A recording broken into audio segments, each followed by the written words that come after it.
இந்த காதல் கொல்லாதது, ஒரு காவல் இல்லாதது.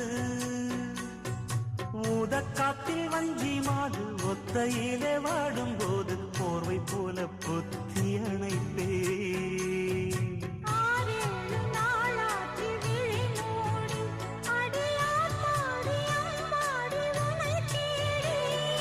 நீதானே மானே என் இளைஞர்